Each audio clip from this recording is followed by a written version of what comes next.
नमस्कार good morning आज सकाल खबर स्वागत आलोकज्योति आली नुआन यूट्यूब चैनल रे दर्शक बंधु खबर देखा हेले आम चैनल को नुआ थे सब्सक्राइब कर बेल आइकन दबाई गोटे गोटे भल पाइबा स्वरूप लाइक करूँ। चलतु आरंभ करवा आज खबर। दर्शक बंधु खबर नंबर 1 है रामलला दर्शन पर आउ बुकिंग करने को पड़ोनी होटेल अतिथि को घरे रखिए अयोध्यावासी। अयोध्या भव्य राम मंदिर प्रतिष्ठा नहीं रीतिनीति आरंभ हो जाइए। जानुआरी 22 रे रामलला प्राण प्रतिष्ठा होगाक जाउथिबा बेले गुरुवार मंदिर मूर्ति प्रतिष्ठा होइछि। तेबे आपण मंदिर दर्शन करने को आसुथिले आपणक पई एक बड़ खुशी खबर रही। अयोध्यावासी निजे घरे रखिए अतिथि भाव में। यहपरि 2 नंबर खबर है सरकार बड़ घोषणा प्राण प्रतिष्ठा दिवस रे अधा दिन बंद रहिबो देशर सरकारी कार्यालय। रामलला प्राण प्रतिष्ठा जानुआरी 22 तारिख में अनुष्ठित होगाक जाउछि। या पूर्व केंद्र सरकार एक बड़ घोषणा करिसेंति। केंद्र मंत्री जितेंद्र सिंह कहते कि यही दिन सारा देश में समस्त सरकारी कार्यालय अधा दिन बंद रहिबो। जनभवन को देखि एभली निष्पत्ति निया कथा केंद्रमंत्री सूचना देइछंती। ठीक अच्छे देखिए 3 नंबर खबर। मोबाइल छड़ाई चलता ट्रेन रु छू मारुथिला चोर खसी पलैबा समय ट्रेन रे लटकी रहिला। विशेषकर ट्रेन रे यात्रा करथिबा बेले लोकमाननकु सेमानक सामग्रीर जत्न नेबाकु सबुबेले परामर्श दिया जायथाय, जहाद्वारा सेमाने चोर एवं बदमाशंकर शिकार न हुअन्ति। किछि लोक एहाको हल्का भाव में ग्रहण करती। सेमाने भावन्ति जे यह सेमानंक सहित केबे भी हेब नाही, किंतु किछि ज्ञानी व्यक्ति सर्वदा सतर्क रुहन्ति एवं बेले बेले एभली चोर मानक उचित शिक्षा मध्य दियन्ति। रिपोर्ट रे कहा जायछि जे चोर ट्रेन भीतर को आसिबा समय रे महिला यात्री जनक फोन रे कथा हेउथिले। एही समय रे चोर तांको फोन को छड़ाई नहीं ट्रेन रु डेई पलाइबाकू चेष्टा करथिले। तेबे अन्य यात्री माने तांको धरी महिला फोन नहीं पलाइबाकू बारण करथिले। ट्रेन रो यात्री माने चोर को खूब जोर रे धरिथिले। जेते चेष्टा कले मध्य से निजकू मुक्त करि पारि नथिले। चलंता ट्रेन रे झुलुथिया चोरटी सोशल मीडिया रे भाइराल होतिबा वीडियो रे एक कैद होईछि। आउ 3 नंबर खबर है जिला मुख्यालय पुरी जाए गड़ब जगन्नाथ एक्सप्रेस। आज मुख्यमंत्री करेंगे उद्घाटन। जिला मुख्यालय पुरी जाए गड़ब विलासमय बस लक्ष्मी तृतीय टायर रे गड़ब जगन्नाथ एक्सप्रेस। एसी डिलक्स बस रे जिला मुख्यालय पुरी आसवे जगन्नाथ दर्शन कर फेरिबे लोके। प्रथम पर्यायर 15 जिले में आरंभ हेबो। आज मुख्यमंत्री नवीन पट्टनायक यह उद्घाटन कर। 5 नंबर खबर है भूमिकंप झटकार थरिला जयपुर। गुरुवार सकाळे राजस्थान रे राजधानी जयपुर रे भूकंप अनुभूत होइतिला।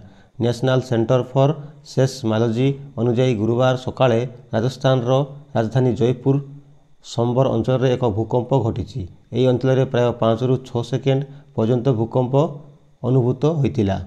सूचना अनुसार गुरुवार सकाळे 7:26 समय भूकंप जो लोक मैंने पृथ्वीर कंपन अनुभव करथिले। दर्शक बंधु यही चैनल रे प्रचारित होतिबा न्यूज गुड़िक जदि भल लगे ताले गोटे गोटे भल पाइबा स्वरूप लाइक रखा भूलु ना। देखिबा 6 नंबर खबर। कोचिंग सेंटर पर गाइडलाइन आनिले केंद्र सरकार। 16 वर्षर कम पिला कोचिंग मना। छतु फुटिला भली देश में कोचिंग सेंटर गुड़ी गड़ी उठार लगी। एगुड़िक नियंत्रण रखा स्वतंत्र गाइडलाइन आनिचंती केंद्र सरकार। नवा नियम अनुसार एणिकी वृत्तिगत पाठ्यक्रम पर तालीम प्रदान करुथिबा कोचिंग प्रतिष्ठान गुड़िक वर्तमान पंजीकृत हेबा आवश्यक। सेहीपरि 16 वर्षर कम छात्र छात्री को नाम लेखाई पारिबे नाही किंबा अतिरिक्त फी आदाय करि पारिबे नाही एवं नूतन निर्देश बली रे कहा जायछि। दर्शक बंधु 7 नंबर खबर है 2 दिन हेबो विद्युत काट। सकाळे 10टा रु संध्या 5टा जाए कटिबो लाइन। मरामती पर 2 दिन कटिबो विद्युत। आज और आसंता काली विद्युत काट करा नहीं सूचना दिया जायछि।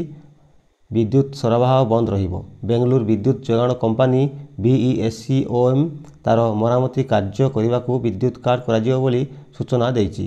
विद्युत काट समय विद्युत उपकरण गुड़िकर नवीकरण आधुनिकीकरण लाइन रक्षणाबेक्षण और पोल स्थानांतर भली अनेक किछि कार्य करा जिवो।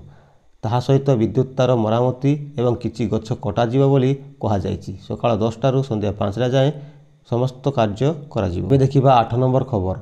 अमेरिका उपराष्ट्रपति कमला हारिसंक भय कहिले एमिति कथा। कमला हारिस काईकि भयभीत। व्हाइट हाउस को फेरी पारती यही संभावना तांकु डराउची। से ड्रामेटिक पार्टीर समस्त सदस्यों को एकाठी हेबाकू अपील करिसेंती। कमला हारिस यही विवृत्ति आईओआ कक्सर फलाफल घोषणा हेबा परे आसीची जेउथिरे डोनाल्ड ट्रंप जीतिचंती। तांको विवृत्ति रे से कहिसंती जे जेपरि आमे आम पिलामानंको भविष्यत विषय चिंता करी शज्या उपरे गड़गड़ हेउ सेही बोली देशर भविष्यत को नहीं मध्य आम मनरे चिंता रहिबा आवश्यक। ମୁଁ ବହୁତ ଭୟଭୀତ ଯେ କାଳେ ଡୋନାଲ୍ଡ ଟ୍ରମ୍ପ ପୁଣି ଥରେ ହ୍ୱାଇଟ୍ ହାଉସ୍କୁ ଫେରିବେ। ଟ୍ରମ୍ପଙ୍କୁ ହ୍ୱାଇଟ୍ ହାଉସ୍କୁ ପ୍ରତ୍ୟାବର୍ତ୍ତନ ଆମେରିକାର ଗଣତନ୍ତ୍ର ପାଇଁ ଏହା ଭଲ ହେବ ନାହିଁ। ଆମେ ସମସ୍ତେ ଭୟଭୀତ ହେବା ଉଚିତ। ସେଥିପାଇଁ ମୁଁ ଦେଶସାରା ବୁଲି ବୁଲି ପ୍ରଚାର କରୁଛି। ଠିକ୍ ଅଛି ଦର୍ଶକ ବନ୍ଧୁ, ଦେଖିବା 9 ନମ୍ବର ଖବର। ପରିକ୍ରମା ପ୍ରକଳ୍ପକୁ କଂଗ୍ରେସ ବିଧାୟକଙ୍କ ପ୍ରଶଂସା। ଶ୍ରୀମନ୍ଦିର ପରିକ୍ରମା ପ୍ରକଳ୍ପକୁ ପ୍ରଶଂସା କରିଛନ୍ତି କଂଗ୍ରେସ ବିଧାୟକ ଅଧିରାଜ ପାଣିଗ୍ରାହୀ। ପ୍ରକଳ୍ପ କାର୍ଯ୍ୟକୁ ଭୂରି ଭୂରି ପ୍ରଶଂସା କରିଛନ୍ତି ଅଧିରାଜ। ପରିକ୍ରମା ପ୍ରକଳ୍ପ ଲୋକାର୍ପଣ ଉତ୍ସବରେ ଅଧିରାଜ ଯୋଗ ଦେବା ପରେ କଂଗ୍ରେସରେ ଅସନ୍ତୋଷ ପ୍ରକାଶ ପାଇଛି। ଏପରିକି ଦଳମତ ନିର୍ବିଶେଷରେ ଏଭଳି କାର୍ଯ୍ୟରେ ସମସ୍ତେ ସାମିଲ ହେବା କଥା ବୋଲି କହିଥିଲେ ଅଧିରାଜ, ଯାହାକୁ ନେଇ ଅସନ୍ତୋଷ ପ୍ରକାଶ କରିଛନ୍ତି ବିଧାୟକ ସୁରେଶ ରାଉତରାୟ। ସୁର କହୁଛନ୍ତି, ଏ ଖବର ପିସିସି ସଭାପତି ଓ ପ୍ରଭାରୀ ପାଖେ ପହଞ୍ଚିଛି। ଅନ୍ୟପଟେ ସୁରଙ୍କ ପ୍ରତିକ୍ରିୟା ଜବାବ ଦେଇଛନ୍ତି ଅଧିରାଜ। ଅଧିରାଜ କହିଛନ୍ତି ଯେ ଦଳ ତରଫରୁ କେବେ କୁହାଯାଇ ନଥିଲା ଶ୍ରୀମନ୍ଦିର ପରିକ୍ରମା ପ୍ରକଳ୍ପ ଲୋକାର୍ପଣ ଉତ୍ସବକୁ ନ ଯିବା ପାଇଁ। ପ୍ରକଳ୍ପକୁ ବିରୋଧ ପାଇଁ କଂଗ୍ରେସ କେବେ କହିନି। ତେଣୁ ଏଭଳି ଏକ ଐତିହାସିକ ପ୍ରକଳ୍ପର ଲୋକାର୍ପଣ ଉତ୍ସବରେ ଯୋଗ ଦେଇ ସେ କୌଣସି ଦଳୀୟ ଶୃଙ୍ଖଳା ଭଙ୍ଗ କରିନାହାନ୍ତି ବୋଲି କହିଛନ୍ତି ଅଧିରାଜ। ଦର୍ଶକ ବନ୍ଧୁ, ଏମିତି ଯଦି ଖବର ସବୁଦିନ ସକାଳେ ଦେଖିବାକୁ ଚାହୁଁଛନ୍ତି ତାହେଲେ ଆମ ଆଲୋକଜ୍ୟୋତି ଅଲ୍ ଇନ୍ ୱାନ୍ ୟୁଟ୍ୟୁବ୍ ଚ୍ୟାନେଲକୁ ସବସ୍କ୍ରାଇବ୍ କରି ବେଲ୍ ଆଇକନ୍କୁ ଆଲ୍ରେ ଦବାନ୍ତୁ, ଯାହାଦ୍ୱାରା ଆପଣ ସବୁବେଳେ ଏମିତିକା ଖବର ଦେଖିପାରିବେ। ଯିବା ପରବର୍ତ୍ତୀ ଖବର। ପରବର୍ତ୍ତୀ ଖବର ହେଲା 10 ନମ୍ବର। ଭାରତ ଯୋଡ଼ୋ ନ୍ୟାୟ ଯାତ୍ରାରେ ପଞ୍ଚମ ଦିନ। ଭାରତ ଯୋଡ଼ୋ ନ୍ୟାୟ ଯାତ୍ରାର ପଞ୍ଚମ ଦିନ ଉତ୍ତର ପୂର୍ବ ଭାରତରେ ଭାଇଚାରାର ରାଲି। ସବୁ ଧର୍ମ ଜାତି ମଧ୍ୟରେ ଐକ୍ୟ ପ୍ରତିଷ୍ଠା ଲାଗି ଏହି ଯୋଜନା ଜାରି ରହିଛି ବୋଲି କହିଛନ୍ତି କଂଗ୍ରେସ ନେତା ରାହୁଲ ଗାନ୍ଧୀ। ସେ କହିଛନ୍ତି, ବିଜେପି ଓ ଆର୍ଏସ୍ଏସ୍ ସାରା ଦେଶରେ ଅନ୍ୟାୟ କରୁଛନ୍ତି। ଆର୍ଥିକ ଅନ୍ୟାୟ, ସାମାଜିକ ଅନ୍ୟାୟ ଓ ରାଜନୈତିକ ଅନ୍ୟାୟ କରୁଛନ୍ତି ଏହି ସଂଗଠନ। ମଣିପୁରରେ ଗୃହଯୁଦ୍ଧ ପରି ସ୍ଥିତି ସୃଷ୍ଟି ହୋଇଛି। ନାଗାଲାଣ୍ଡରେ ବି ଶାନ୍ତି ବ୍ୟାହତ ହୋଇଛି। ସାରା ହିନ୍ଦୁସ୍ତାନରେ ଭ୍ରଷ୍ଟ ସରକାର। ଆସାମରେ ଚାଲିଛି ଦେଶରେ ନ୍ୟାୟ ପ୍ରତିଷ୍ଠା ଲାଗି ଭାରତ ଯୋଡ଼ୋ ନ୍ୟାୟ ଯାତ୍ରା ଚାଲିଛି ବୋଲି କହିଛନ୍ତି ରାହୁଲ ଗାନ୍ଧୀ। 11 ନମ୍ବର ଖବର ଦେଖିବା। ରାମଲାଲାଙ୍କ ପ୍ରାଣ ପ୍ରତିଷ୍ଠା ପାଇଁ ଅନୁଷ୍ଠାନରେ ଅଛନ୍ତି ପ୍ରଧାନମନ୍ତ୍ରୀ। ଜାଣନ୍ତୁ ତାଙ୍କ ଦିନଚର୍ଯ୍ୟା ବିଷୟରେ। ପ୍ରତିଷ୍ଠାକୁ ଆଉ 4 ଦିନ ବାକି ଥିବା ବେଳେ ଏବେ ନୀତି ନିୟମ ଅନୁଯାୟୀ ଅନ୍ୟ ସବୁ ପୂଜା କାର୍ଯ୍ୟ କରାଯାଉଛି। ମନ୍ଦିର ପ୍ରତିଷ୍ଠା ଉତ୍ସବରେ ପ୍ରଧାନମନ୍ତ୍ରୀ ନରେନ୍ଦ୍ର ମୋଦି ମୁଖ୍ୟ ଅତିଥି ଭାବେ ଯୋଗ ଦେବେ। ସେହିପରି ମନ୍ଦିର ଟ୍ରଷ୍ଟ ପକ୍ଷରୁ 7,000ରୁ ଅଧିକ ଅତିଥିଙ୍କୁ ନିମନ୍ତ୍ରଣ କରାଯାଇଛି। ସେମାନଙ୍କ ମଧ୍ୟରେ ରାଜନେତା, ସେଲିବ୍ରିଟି, ଶିଳ୍ପପତି, ସାଧୁସନ୍ଥ ଓ ବିଭିନ୍ନ କ୍ଷେତ୍ରରେ ସଫଳତା ଅର୍ଜନ କରିଥିବା ବ୍ୟକ୍ତିବିଶେଷ ଅଛନ୍ତି। ପ୍ରଧାନମନ୍ତ୍ରୀ ମୋଦିଙ୍କ ଏହି ଉପବାସ ଏବଂ ତ୍ୟାଗକୁ ହିନ୍ଦୁ ଧର୍ମରେ ଅତ୍ୟନ୍ତ ଗୁରୁତ୍ୱପୂର୍ଣ୍ଣ ବୋଲି ବିବେଚନା କରାଯାଏ। ବିଶ୍ୱାସ ଅନୁଯାୟୀ ଏହି ଉପବାସ ଏବଂ ତ୍ୟାଗ ରାମଲାଲାଙ୍କ ପ୍ରାଣ ପ୍ରତିଷ୍ଠାକୁ ସଫଳ କରିବାରେ ସାହାଯ୍ୟ କରିବ। ପ୍ରଧାନମନ୍ତ୍ରୀ ମୋଦିଙ୍କ ଏହି ଉପବାସକୁ ନେଇ ସାରା ଦେଶରେ ଉତ୍ସାହ ବଢ଼ିଛି। ଦର୍ଶକ ବନ୍ଧୁ, 12 ନମ୍ବର ଖବର। 4 ଦଫା ଦାବି ନେଇ ପ୍ରାଣୀ ଚିକିତ୍ସକଙ୍କ ଆନ୍ଦୋଳନ। 4 ଦଫା ନେଇ ଗୁରୁବାରଠାରୁ ରାଜ୍ୟବ୍ୟାପୀ ପ୍ରାଣୀ ଚିକିତ୍ସକମାନେ କାର୍ଯ୍ୟ ବନ୍ଦ ଆନ୍ଦୋଳନ ଓହ୍ଲାଇଥିବା ବେଳେ କନ୍ଧମାଳ ଜିଲ୍ଲାରେ ମଧ୍ୟ ପ୍ରାଣୀ ଚିକିତ୍ସକମାନେ କାର୍ଯ୍ୟ ବନ୍ଦ ଆନ୍ଦୋଳନକୁ ଓହ୍ଲାଇଛନ୍ତି। ପ୍ରାଣୀ ସେବା କ୍ଷେତ୍ରରେ 8 ଘଣ୍ଟା ବଦଳରେ 24 ଘଣ୍ଟିଆ ସେବା ବ୍ୟବସ୍ଥା, କେନ୍ଦ୍ରୀୟ ପ୍ରାଣୀ ଚିକିତ୍ସକଙ୍କ ଭଳି ପଦୋନ୍ନତି ବ୍ୟବସ୍ଥା ପରି 4 ଦଫା ଦାବି ପୂରଣ ନ ହେବା ଯାଏଁ କାମରେ ଯୋଗ ଦେବେ ନାହିଁ ବୋଲି ଚେତାବନୀ ଦେଇଛନ୍ତି ପ୍ରାଣୀ ଚିକିତ୍ସା ସେବା ସଂଘ। ଦର୍ଶକ ବନ୍ଧୁ, 13 ନମ୍ବର ଖବର। କଂଗ୍ରେସ ନେତା ଉଦିତ ରାଜଙ୍କ ବିବାଦୀୟ ବୟାନ। କହିଲେ, ଜାନୁଆରୀ 22ରୁ ଆରମ୍ଭ ହେବ ଆମର କଳିଯୁଗ। ଅଯୋଧ୍ୟା ରାମ ମନ୍ଦିର ବିରୋଧରେ କଂଗ୍ରେସ ନେତା ଉଦିତ ରାଜ ତାଜା ବୟାନ ଦେଇଛନ୍ତି। କହିଛନ୍ତି, ଆମର କଳିଯୁଗ 22 ଜାନୁଆରୀ ଅର୍ଥାତ୍ ରାମ ମନ୍ଦିର ପ୍ରାଣ ପ୍ରତିଷ୍ଠା ପରେ ଆରମ୍ଭ ହେବ।